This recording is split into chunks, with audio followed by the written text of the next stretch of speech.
Do you know anybody who trusts the government anymore? There's a reason for that. And by the way, it's not just Democrats you should blame. The vast majority of the Russian collusion investigation occurred during the first 2 years of this administration. Who ran the government then? At the time, Republicans controlled both houses of Congress and every single committee by definition. They had the power to expose this hoax and to shut it down, but they did not. It's Lindsey Graham and Mitch McConnell and Richard Burr and so many of the other useless Senate Republicans. Total phonies. They didn't really do anything. Richard Burr, he is calling Don Trump Jr. back. Senator Burr, who's well respected, he doesn't want to be lied to. He wants to get to the bottom of what happened. Republican Senator Richard Burr had served the president's son with a subpoena. Can you explain why the Republican would want to do that? Gowdy disputes Trump's spy claim. No, I think Gowdy's appearance was disgraceful. According to Gowdy, the FBI ran it by the book, how the Americans would have wanted them to run the investigation. Really? Give me a break. You said I am even more convinced that the FBI did exactly what Americans would want them to do. There was no spy. Have you seen any evidence of that? I have not. I would think you would want the FBI to find out whether or not there was any validity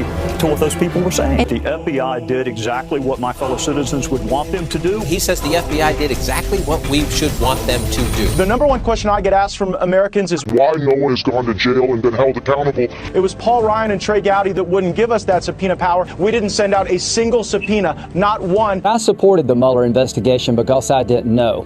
Senator, we're talking about a shredding of constitutional law due process that we would ever have. You say that Mueller's a good guy, right? That's been my experience, yes. And you'll do anything necessary to protect him from being interfered with? Absolutely. Well, and it's all Bennett. Where's Director Wray, though? I've got a lot of people yelling at me tonight. He's not doing his job. And you'll do anything necessary to protect him? Absolutely. Somebody that every American should trust. Mr. Mueller. Bob Mueller was an excellent appointment. He will go wherever the facts lead him. He will have great credibility. People want you to move on this, Senator. Are you going to do it? Yeah, but I've told you, and I'll tell you again. Total phonies who tell you they're representing you, but don't. Explain why they didn't really do anything to stop the derailment of America while it was in progress.